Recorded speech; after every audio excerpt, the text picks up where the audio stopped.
Okay, so we are here. I have a show here. I am performing in Chembu Gymkhana, and the basic purpose is like this is for MTV Unplugged with Royal Stag. You all must have heard of this property of MTV, which is a very popular platform of presenting songs the way you'd like to hear in a different way than it's in the audio. For me, I was very excited about doing Unplugged for the song Kamli, because I actually conceived Kamli as a very soft song. Later in Dhoom 3, it went as a you know like a dance song. Like this, many songs you conceive in a very, because I compose with my guitar, and it's just only one guitar which I compose with, and the form the song is in, and while it goes into the final stage there are lots of orchestration are added in it. So to play the songs in its raw stage and to play it differently than it's in the audio, that's the specialty of this platform, where you can present the songs in your the way you want to present. I'm extremely happy to be a part of MTV Unplugged. I have been wanting to be a part of MTV Unplugged for very long. For last 2 seasons we have been discussing the possibility of being a part of MTV Unplugged, but this year it has happened, and I will be closing the series. The season, this season I'll be closing this season. My episodes will be up on 13th of February, hopefully, if I deliver on time. But I have short last, so it's I should end it.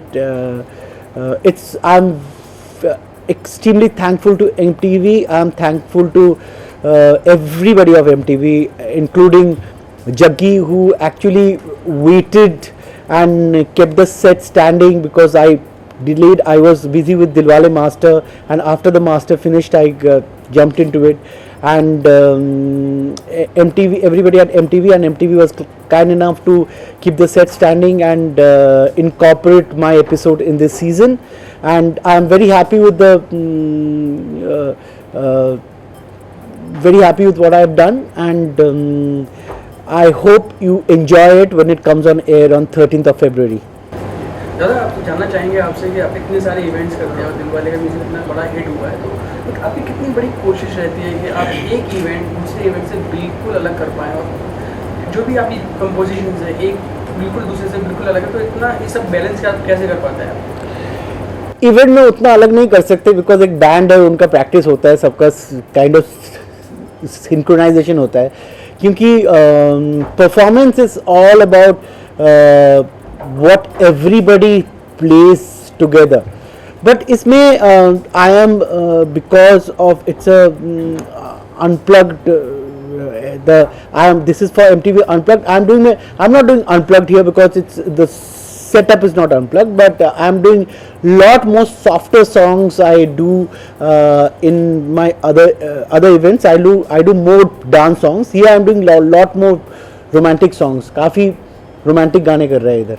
दादा, जानना चाहेंगे आपसे कि इतने सारे live performances करने के बाद आपको कोई भी एक चीज़ कमी किसकी खलती है कि ऐसा भी मैं कर सकता था? इवेंट के बाद आप सोचते हैं ऐसा कि कुछ ऐसा भी हो पाता, या बहुत कुछ वो actually live performance like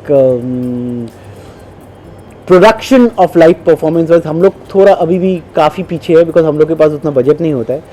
but obviously ये मैं ड्रीम करता हूँ कि एक दिन हमारे पास उतना बजट होगा कि हम एक रॉक कॉन्सर्ट जैसा होना चाहिए. पिंक फ्लॉयड जैसे कॉन्सर्ट करते थे, आजकल कोल्ड प्ले जैसे कॉन्सर्ट करते हैं वैसे, या मैरून 5 जैसे कॉन्सर्ट करते हैं वैसे, एक high production quality concert rock concert जैसा होता है वैसा करने का ड्रीम है जो लाइक करना चाहता हूँ। लाइव कॉन्सर्ट्स के दौरान ऑडियंस का रिएक्शन कितना मायने रखता है आपके लिए? जैसे वो खुश होती है तो क्या आपके गाने पर भी इसका असर पड़ता है? बहुत इम्पॉर्टेंट हो जाता है ये। एक्चुअली मैं ज़्यादा लाइव परफॉर्मेंस पहले नहीं करता था। I have started doing lot more live gigs now. Audience reaction से एक हाई मिलते हैं, जो एक बोलते हैं एक नशा सा जो होता है ना, वो सबसे बड़ा मतलब the gratification of being in the studio constantly and giving constant hits, उसका जो एक gratifying experience जो उसका reaction मिलता है लाइफ में, वो gratification बहुत बड़ा होता है और वो बहुत inspiring होता है।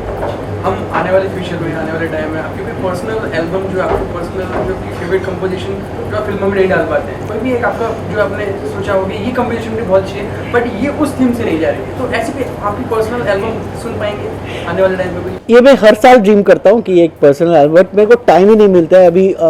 फिल्में इतने हैं और उसका डिलीवरी भी बहुत है और उसकी वजह से टाइम कम मिलता है। बट डेफिनेटली मेरा माइंड में है कुछ एक खुद का एल्बम निकालना और वो जल्दी आप सुन पाएंगे। जान पाएंगे वो कैसे नंबर्स होंगे, सॉफ्ट नंबर्स होंगे, रोमांटिक नंबर्स होंगे? ये हर तरह का आइडियाज़ है। अभी जो आइडिया लेके आगे बढ़ेंगे और एल्बम बनाएंगे तब मैं बोल सकता हूँ। अभी टू अर्ली है। अभी तो मेरा इस साल 5 रिलीजेस है, वो रिलीजेस का सब गाने रेडी करने में मेरे को पूरा साल निकल जाएगा।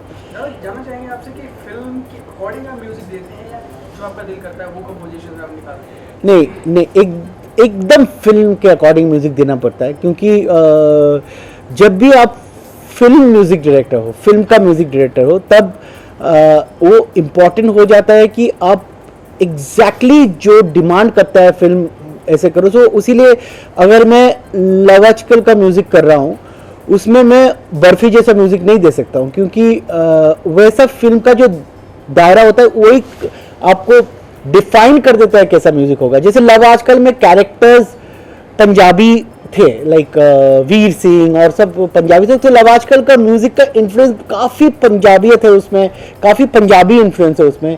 Whereas Barfi was based on Calcutta 1970s that time, like so उसका थोड़ा सा मीठा like little old school charm वैसा रखना पड़ा। तो अकॉर्डिंग टू द मूवी हर फिल्म का म्यूजिक चेंज होता है, कैरेक्टर्स चेंज होता है। जैसे मेरा भी म्यूजिक टेम्पलेट चेंज करना पड़ता है, बिकॉज नहीं तो फिल्म में फिट नहीं होता है। और मैं ये नोटिस किया हूँ फिल्मी म्यूजिक के लिए, स्पेशली फिल्म म्यूजिक के लिए, अगर कोई गाना आपके फिल्म के साथ नहीं जाता है तो वो गाना उतना एस्टैब्लिश नहीं करता, ना वो फिल्म को हेल्प करता है ना फिल्म उसको हेल्प करता है। तो इसीलिए बेहतर ये है कि आप गाना हमेशा जब बना रहे हो फिल्म के लिए, वो फिल्म के साथ जुड़े हुए बनाना बहुत इंपॉर्टेंट हो जाता है। जानना चाहेंगे आपसे कि कभी कंपोजिशंस को लेके या स्टोरी लाइन को लेकर भी कॉम्प्रोमाइज़ करना पड़ता है कि जो आपकी पसंद रही हो या आपको लगता है कि फिट है और फिर भी उस कंपोजिशन को जगह नहीं मिलती, तो कितना मुश्किल हो जाता है? कभी कभी होता है कि गाने जो बहुत पसंद है वो बाउंस हो जाता है, कि मैं लड़ता हूँ उसके लिए, नहीं बहुत अच्छा है बहुत अच्छा है, बट उसके कुछ हद के बियॉन्ड नहीं लड़ सकते, because ultimately is the director's movie, his vision is also ultimate. So हमेशा मैं ये बोलता हूँ और ये बिलीव करता हूँ कि कोई भी फिल्म म्यूजिक एक म्यूजिक डायरेक्टर का हाथ नहीं होता है। A film music is all about collaboration between the music director and the director. ये कोलैबोरेशन जब वर्क करता है तब आपका म्यूजिक सक्सेसफुल होता है। और ये कोलैबोरेशन आप जितना भी see, I am the same person giving music for multiple films. Lot of time the collaboration works, lot of time it doesn't work. Thank you. Yeah, thank you everybody.